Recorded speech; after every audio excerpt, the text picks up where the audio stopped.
This is Plant-Based Briefing, How I Define Cruelty-Free by Sandra Nomoto at sandranomoto.com. And I'm Marian Erickson, your host, and this is the podcast where I narrate articles on a variety of plant-based and vegan topics with permission in about 10 minutes or less every weekday. And what I've been doing lately is giving a shout out to people who have left me nice reviews about the podcast. And today I'd like to thank Gragot for their review from Canada. It's titled Nuggets of Plant-Based Knowledge and Wisdom. And it says, I love how Marian makes reliable, trusted sources of knowledge and wisdom about plant-based eating and veganism accessible in bite-sized pieces. I can listen to an episode or two while I cook dinner or on my walk. Such a generous idea. Thanks, Marian. Again, I'm so grateful for all the reviews and emails that you send me. If you'd like to leave a review, you can do so by going to plantbasedbriefing.com and clicking the button right at the top. It'll take you to whatever podcast app or website works with the device you're on and accepts reviews. So today's episode is from Sandra Nomoto at sandranomoto.com. She is the Content Doctor. She's a Vancouver-based content writer and editor for ethical and cruelty-free businesses. She's also a copywriter, a ghostwriter, and a book formatter for authors. She also authored a book called The Only Public Relations Guide You'll Ever Need, and she blogs on vegan lifestyle and business. So now let's get to today's plant-based briefing. How I Define Cruelty-Free by Sandra Nomoto at sandranomoto.com. I service cruelty-free businesses. This is what the term means to me. Here's a short lesson in branding and marketing. At the start of 2020, I launched my new brand as the Vegan Copywriter and said that my target businesses were plant-based. I'm glad that I made the switch to the Content Doctor and focused on cruelty-free for a couple of reasons. One, I'm no longer just specializing in copywriting, but also editing and various services for authors. Two, some people thought they had to be vegan in order to work with me, which would be awesome if that were true, but there just aren't that many vegans in the world yet. And three, I switched my target business from plant-based to cruelty-free so that I wasn't excluding service providers or any other products that weren't made of plants. While I'm not using the term vegan business overtly, my definition of a cruelty-free business is synonymous with the definition of vegan, which is, veganism is a philosophy and way of living which seeks to exclude, as far as is possible and practicable, all forms of exploitation of and cruelty to animals for food, clothing, or any other purpose, and by extension promotes the development and use of animal-free alternatives for the benefit of animals, humans, and the environment. In dietary terms, it denotes the practice of dispensing with all products derived wholly or partly from animals. Annually, 500,000 animals are used for cosmetics testing. The list of them includes rabbits, guinea pigs, rats, mice, dogs, and even people. If you are inflicting cruelty on people, animals, or the environment to a lesser extent, you aren't my target client. How other industries define cruelty-free. Here's Merriam-Webster's definition. Developed or produced without inhumane testing on animals. The beauty industry's definition is similar, with the inhumane bit being optional.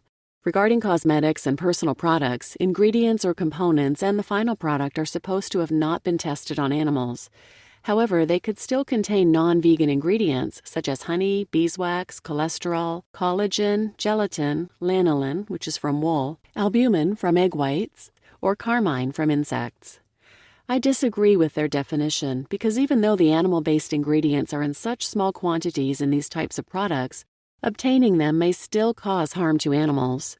So the right definition would be something like partially cruel, but that really wouldn't sell, would it? Also, in North America, there are no standard legal definitions for the terms cruelty-free or not tested on animals, so brands are free to use the language or a random no bunny logo without it meaning anything.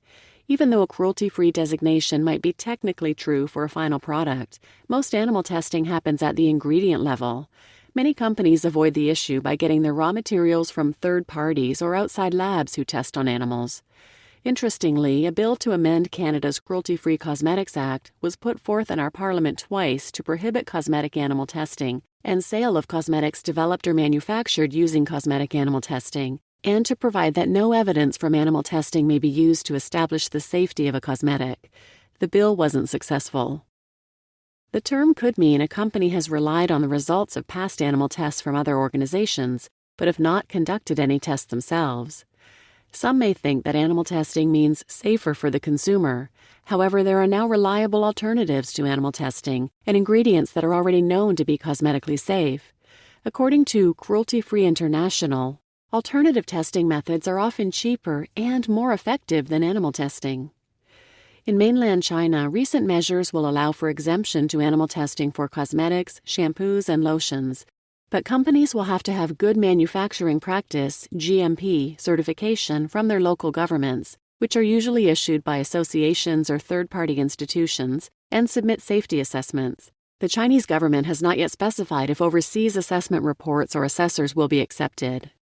Buying products certified by Leaping Bunny or PETA's Beauty Without Bunnies program will help you avoid buying products that might fall into the traps above.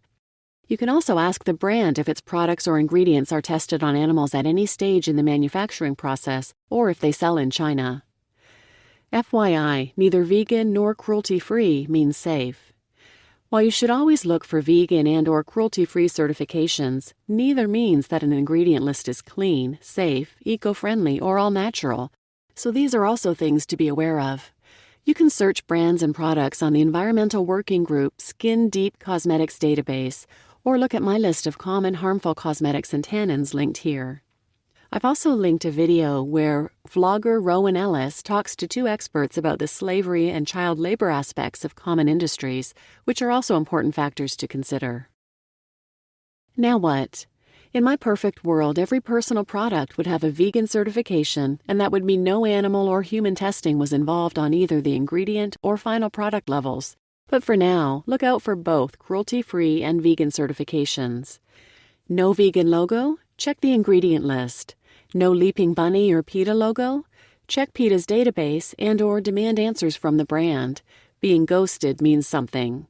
Finally, check for toxins. This is a similar process I'd use to vet a client. Is the person I'm working with vegan, or is their product free of animal byproducts or harm to people? Are they being transparent about this? Are their products or services safe for people? Is the product free of ingredients that harm the environment or our health? If they tick all the boxes or are on their way to becoming a vegan company, we can work together. If you run a B2B business and that sounds like a tedious process to you, you're probably not niching or screening your clients enough. Investors are starting to pay attention. Last year, I learned about Cruelty-Free Investing, a nonprofit society that scours all the public companies in the U.S. against evaluation criteria. They have 2 lists in alphabetical order of their stock symbol: companies that exploit animals and companies that don't exploit animals. If you're investing in U.S. companies, you can see where your dollars are going. You just listened to How I Define Cruelty-Free by Sandra Nomoto at sandranomoto.com. And I'm your host, Marian Erickson. And as always, I have a link to the original post in the show notes. And I'll also put a link to the short film called Save Ralph and an article about it, which went viral worldwide, had more than 150 million social media views, 730 million tags on TikTok, and generated more than 1.3 million petition signatures in Mexico to ban cosmetics testing there. And this past September, Mexico's Senate unanimously passed a bill that imposes a complete ban on cosmetics animal testing. So please visit plantbasedbriefing.com if you want to hear past episodes or contact me, or if you'd like to leave a review for the podcast, you can do it from the button at the top that says Rate and Review the Podcast here. I'd really appreciate it. Thanks for listening.